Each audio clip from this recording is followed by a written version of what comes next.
নমস্কার, আমি কাঞ্চন আওয়াস্তি। আপনাদের স্বাগত জানাচ্ছি এই ক্রাইম চক্রের এক নতুন এপিসোডে নতুন কাহিনীর সাথে।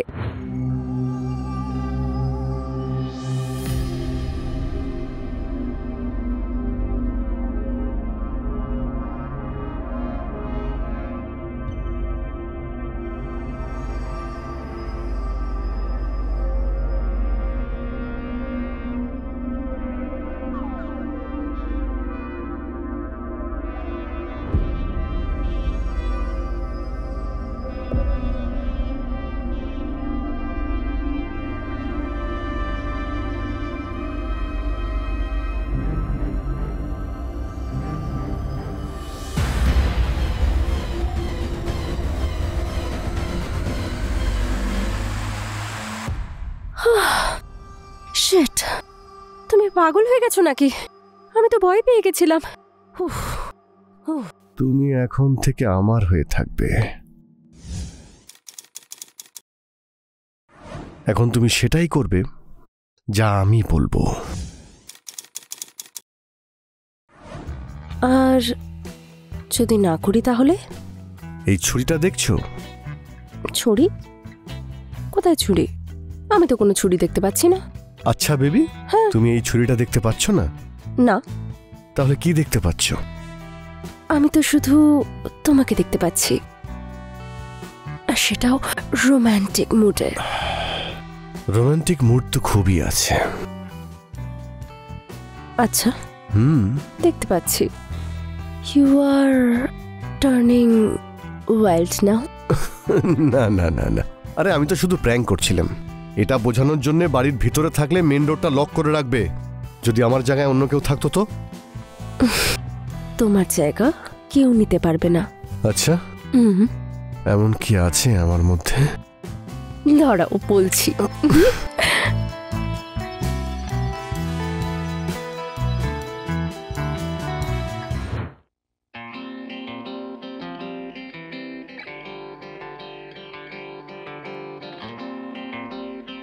কোথায় আছে বলতো? এখানেই তো বলেছিল আমাদেরকে। তুমিও না সত্যি নিজের বেস্ট ফ্রেন্ডের বাড়ি ভুলে গেলে। আরে ভাই, এই প্রপার্টিটাও নতুন কিনেছে, আর আমিও অনেকদিন পরেই আসছি এখানে। তুমিও যে কেন তিল থেকে তাল করো। চলো এসো, দেখছি। চলো।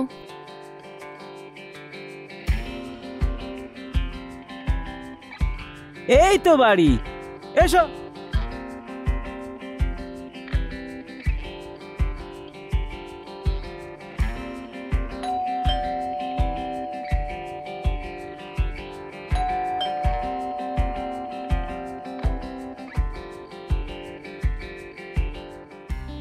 আরে আরে মাধব ভাই, কেমন আছিস? Good to see you man. কেমন আছিস? আরে ভাই, তোর সাথে কতদিন দেখা হয়নি। আয় আয় আয়, মিট ওয়েলকাম। মাই ফিয়ান্সে লিলি। ও হাই। হাই।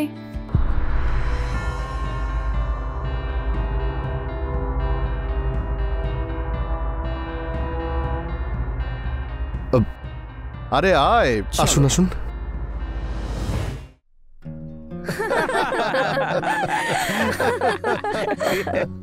আপনাকে কিন্তু বেশ হট দেখতে মাধব বাবু। আপনি কিন্তু খুব লাকি। Thank you. আপনাদের বাড়ি খুঁজতে খুব পরিশ্রম হয়েছে। বলুন, কি রকম বন্ধু রওনা? আজ অব্দি আপনার বাড়ি আসেনি?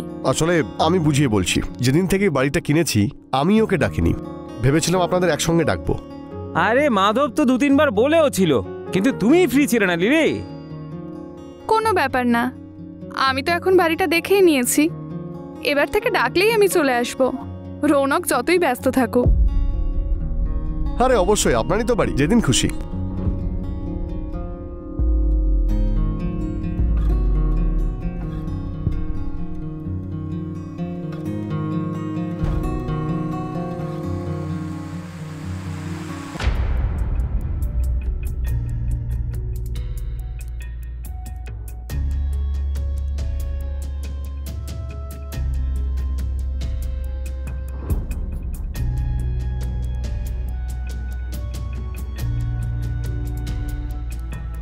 ও শিট!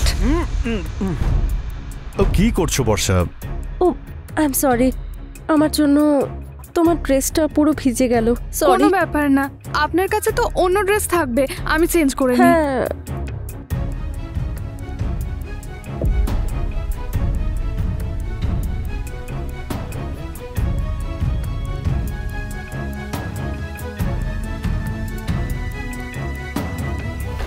মাধব আর বর্ষা একে অপরকে পাগলের মতো ভালোবাসত, আর ওরা দুজনে মিলে একটা হাসি খুশি জীবন কাটাচ্ছিল একটা ছোট্ট শহরে নিজেদের একটা ছোট্ট পরিবারের সাথে। যদি একটা ভালো চাকরি থাকে আর জীবন এরকম আনন্দে কেটে যায়, তাহলে একজন মানুষের আর কী বা চাহিদা থাকতে পারে। লিলি আর রৌনকও একে অপরকে ভীষণ ভালোবাসত, কিন্তু ওদের ভালোবাসায় সেই ব্যাপারটা ছিল না। লিলি হচ্ছে একজন জেদি হিংসুটে মেয়ে, যে সবসময় অন্য মানুষকে দেখে ইনফিরিয়ার ফিল করত, আর সেটার এফেক্ট রৌনক আর লিলির সম্পর্কে পরিষ্কার দেখা যেত।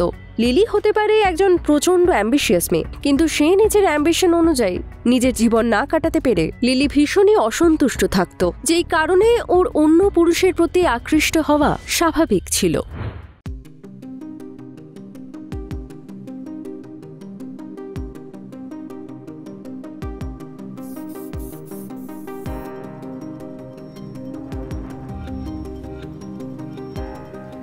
এত সকাল সকাল সেজে গুজে যাচ্ছটা কোথায়? হ্যাঁ, কোথাও না। আরে যদি কোথাও যাবেই না তাহলে এত সাজছো কেন? আমার ইচ্ছা, সাজার জন্য তোমাকে জিজ্ঞেস করতে হবে? আরে এত সকাল সকাল আমারই তো ডিস্টার্ব হচ্ছে নাকি? তোমার যে কি অসুবিধা জানি না, সকাল 10টা বাজে আর তুমি এখন ঘুমাবে। একবার দেখো আমার ড্রেসটা কেমন লাগছে।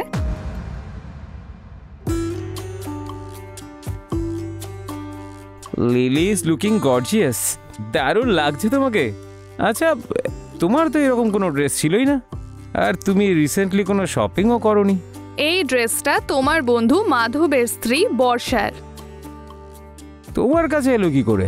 তোমার মনে আছে সেদিন আমার ড্রেসে জল পড়ে গেছিল আর আমি চেঞ্জ করতে গেছিলাম? তখন ও আমাকে নিজের ড্রেসের কালেকশন দেখিয়েছিল, আর এই ড্রেসটা আমার খুব পছন্দ হয়েছিল। ও তোমাকে ওটা দিয়ে দিল? না, আমি চুরি করেছি। আরে তুমি কেমন মানুষ লিলি? কেমন আবার কি, আমার ভালো লেগেছে আমি নিয়ে নিয়েছি। আর তুমিই বা কোথায় আমাকে প্রত্যেক মাসে ড্রেস কিনে দাও? কিন্তু এটা ঠিক নয় লিলি। দেখো, ঠিক ভুল আমি জানি না, না আমার জানার কোনো ইচ্ছা আছে, বুঝলে? আমার ভালো লেগেছে, আমি নিয়ে নিয়েছি ড্রেসটা। আর তোমার এই ড্রেসটা দেখে আমার প্রশংসা করে আমাকে ভালো ফিল করানো উচিত, আর তুমি আমাকে জ্ঞান দিচ্ছ। একটা কাজ করো, তুমি ঘুমিয়ে পড়ো, আমি চললাম। আরে আরে কোথায় যাচ্ছ তুমি? রাগ করলে তোমায় যা সেক্সি লাগে না। ছাড়ো, তুমি তুমি না আমাকে আপসেট করেই মজা পাও। তোমাকে শুধু আপসেট করে নয়, আপসেটের পরে তোমার মন ভালো করেই বেশি মজা হয়।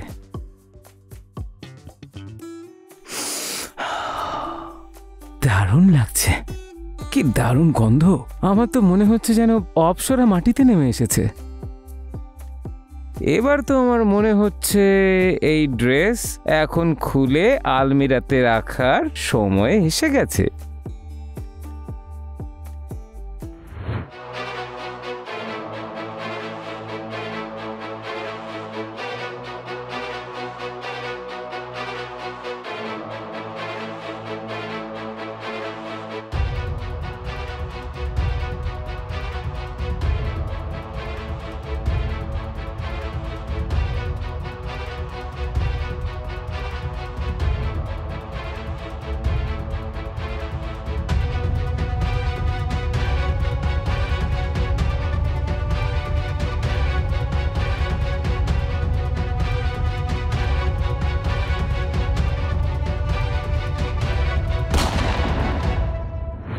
মাধব আর বর্ষার জীবনে সবকিছু ঠিকঠাকই চলছিল।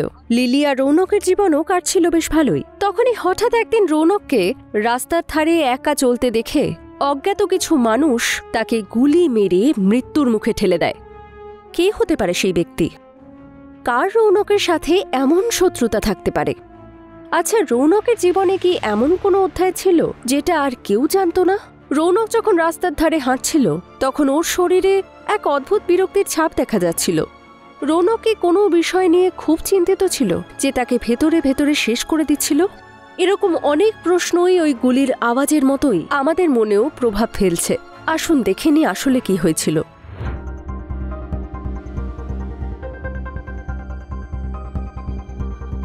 যে মারা গেছে তার নাম রৌনক সিং।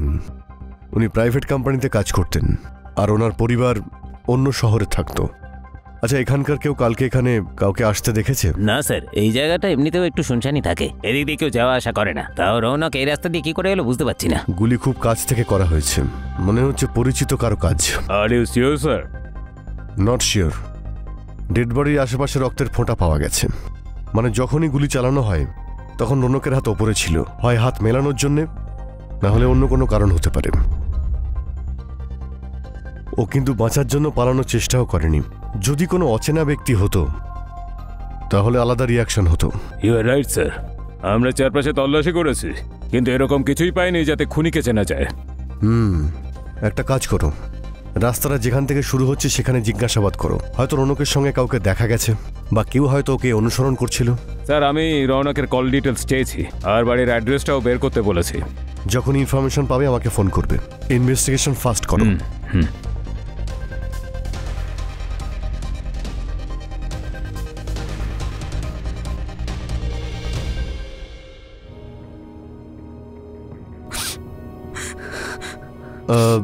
দেখুন, নিজেকে আপনি শান্ত করুন।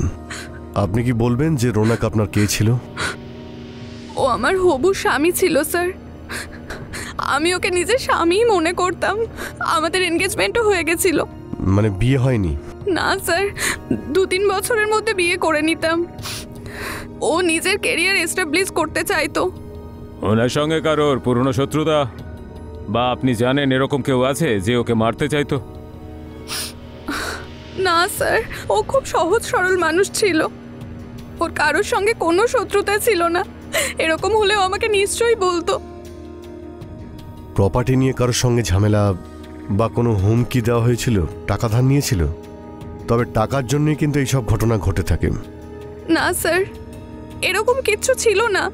আর থাকলেও আমার কোনো আইডিয়া নেই। আমি ক্লিয়ার কিছু বলতে পারবো না।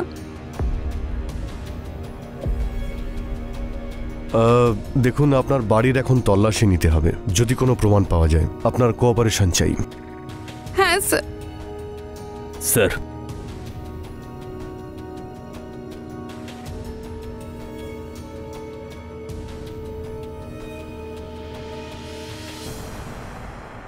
রৌনক একজন বড়ই সাধাসিধে মানুষ ছিল, যার সাথে কারুর কোনোদিনই শত্রুতা ছিল না। তাহলে ওকে এরকম নির্দয়ভাবে হত্যা করার পিছনে কী কারণ থাকতে পারে? পুলিশ যখন রৌনকের বাড়ি তল্লাশি করে তখন পুলিশের হাতে এরকম কোনো এভিডেন্স আসেনি বা এমন কোনো সূত্র পাওয়া যায়নি যাতে এই কেসের তদন্তে কোনো সাহায্য হতে পারে। পুলিশ সেই এলাকার হিস্ট্রি শিটারদের ব্যাপারে সমস্ত তথ্য একত্রিত করেছে।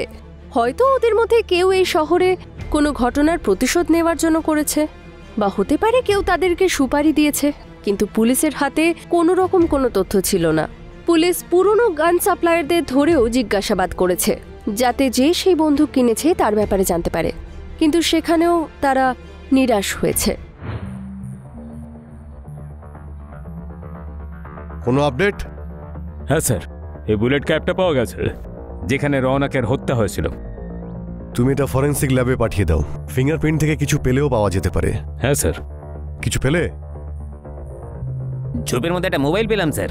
কার বুঝতে পারছি না, কিন্তু এটা আমাদের কেসের সঙ্গে রিলেটেড হতে পারে। এর সব কল ডিটেলস বের করো আর এতে সমস্ত মেসেজ ভালো করে দেখো। আমরা এখনো কোনো ক্লুই পাইনি। Do it fast. হ্যাঁ স্যার।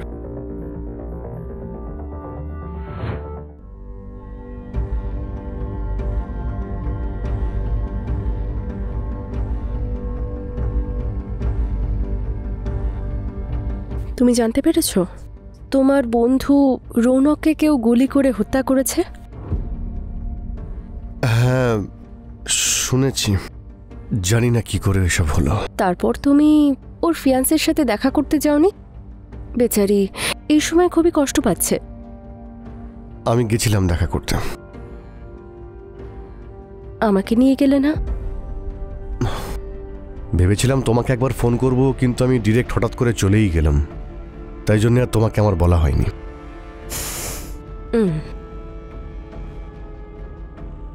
তোমার আমাকে কোনো কৈফিয়ত দেওয়ার প্রয়োজন নেই। আমি জানি তুমি ওরকম মানুষ নও যাতে আমার মনে হবে তোমার বন্ধুর ফিয়ান্সে আর তোমার মধ্যে কোনো রকম সম্পর্ক থাকতে পারে। লিলি, এসব তুমি কিছু বলার দরকার নেই।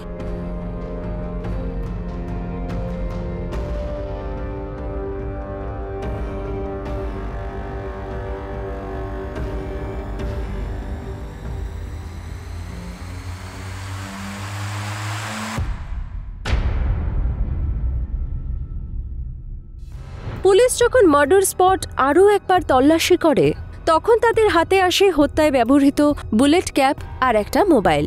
ফরেন্সিক ল্যাব থেকে সেই বুলেটের উপর থাকা ফিঙ্গারপ্রিন্টও পাওয়া গেল, কিন্তু সেটা যার সাথে ম্যাচ হবে সেই খুনির সূত্র তো পাওয়া যায়নি। মার্ডার স্পট থেকে উদ্ধার হওয়া একটি মোবাইল ফোন, যার কল ডিটেলস এবং মেসেজ ডিটেলস পুলিশ যখন বার করে, তখন তারা মার্ডার রিলেটেড এক গুরুত্বপূর্ণ সূত্র হাতে পায়, যার উপর ভিত্তি করে পুলিশ পুনরায় তদন্ত শুরু করে আর এই কেস সলভ করে ফেলে। শুধু বাকি ছিল হত্যাকারীর থেকে হত্যার কারণ জানা। আসলে কে ছিল এই খুনি, আর কেনই বা রৌনককে সে এইভাবে হত্যা করে? আসুন দেখে নি। বর্ষা আর মাধব, খুব ভালো প্ল্যান করেছিলে তোমরা রৌনককে মার্ডার করার। স্যার, আমরা কি করলাম? ম্যাডাম, আপনি নয়, কিন্তু আপনার স্বামী মাধবী তো মেরেছে। মাধব কেন মারবে? মাধব আর রৌনক খুব ভালো বন্ধু। মাধব কেন রৌনককে মারতে যাবে? সেটা তো ওই বলতে পারবে ও রৌনককে কেন মেরেছে। চল, বলা শুরু কর। বল।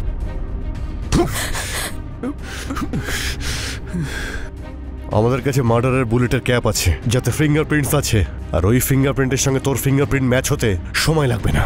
আর যে রাস্তার ধারে রৌনকের মার্ডার হয়েছিল, আর তার পাশে চায়ের দোকানের একজন রৌনকের সঙ্গে কারো ঝগড়া হতে দেখেছিল, তোকে নিশ্চয়ই সে চিনতে পারবে। আর যেখানে রৌনকের মোবাইল পেয়েছি, সেটাই যে সিমটা লাগানো ছিল, সেখান থেকে শেষ তোকেই ফোন করা হয়। আর এত প্রমাণ যথেষ্ট তোকে জেলে পাঠানোর জন্যে। এবার বল, নিজের বন্ধুকে কেন খুন করলি? বল। কিসের বন্ধু স্যার? ও বেঈমান ছিল স্যার। আমার স্ত্রী বর্ষার সঙ্গে ওর অবৈধ সম্পর্ক ছিল।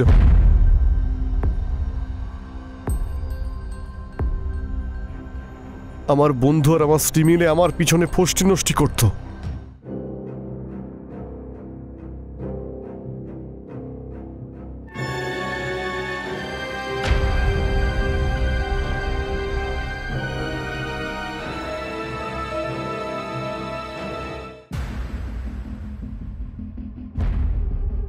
আমি নিজের চোখে দেখেছিলাম।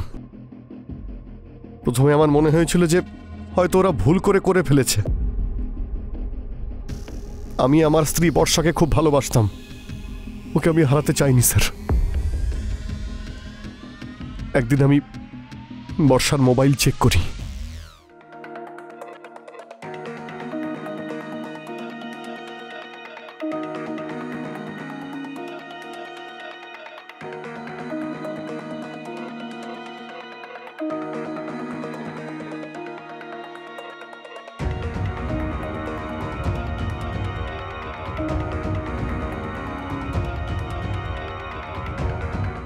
বর্ষা আর রৌনক পালিয়ে যাওয়ার প্ল্যান করেছিল।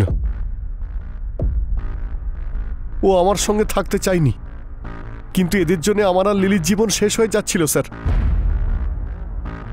আমার মনে হয়েছিল আমি গিয়ে রৌনককে বুঝিয়ে বলি।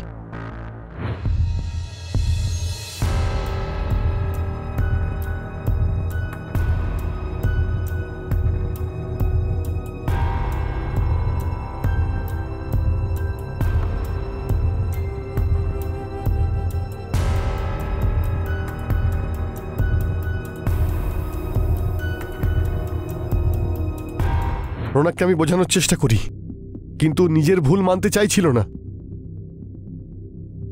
সেই দিন আমি আমার বাড়ি থেকে বন্দুক নিয়ে বের হই।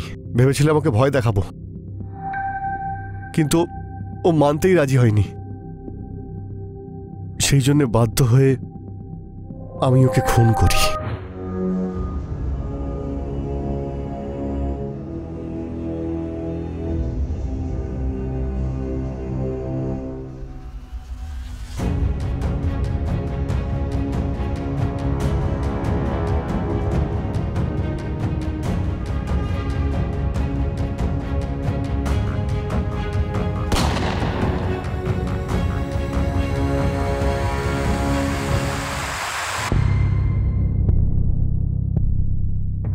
কিন্তু আপনি আইন নিজের হাতে নিয়ে ঠিক করেননি।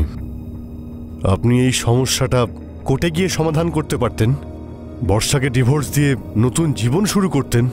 এবার আপনার সারাটা জীবন জেলে বসে কাটান।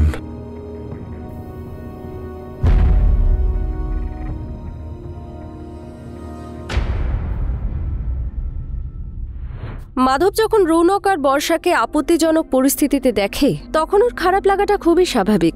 রৌনক আর বর্ষা মাধব আর লিলিকে তো অবশ্যই ঠকিয়েছিল, তার সাথেই রৌনক আর বর্ষা পালিয়ে যাওয়ার প্ল্যানও বানিয়েছিল। আর যেই রাতে রৌনকের মার্ডার হয়েছিল ঠিক সেই রাতেই তারা এই শহর ছেড়ে চলে যেত। যখন এই সব কথা মাধব জানতে পারে, যখন সে বর্ষার ফোন চেক করে, তখন সে রৌনককে ওর অন্য নাম্বারে ফোন করে দেখা করতে ডাকে। রৌনক এই দ্বিতীয় নাম্বারটা বর্ষার সাথে কথা বলার জন্য ব্যবহার করত। মাধবের কাছে একটা লাইসেন্সড বন্দুক থাকত, ও সেটা নিজের সাথে নিয়েই বেরিয়েছিল। কিন্তু ও প্রথমে রৌনককে বোঝানোর চেষ্টা করে, যখন সে বোঝে না তখন ও রৌনককে হত্যা করে। ভালোবাসা আসলে মানুষকে কিভাবে যে অন্ধ করে দেয় যে সে ঠিক ভুল কিছুই বুঝতে পারে না। আমি হলাম কাঞ্চন আওয়াস্তি, আপনাদের থেকে এবার বিদায় নিচ্ছি। আবার দেখা হবে ক্রাইম চক্রের এক নতুন এপিসোডের নতুন কাহিনীর সাথে। ততক্ষণ পর্যন্ত সাবধানে থাকবেন, সতর্ক থাকবেন। জয় হিন্দ।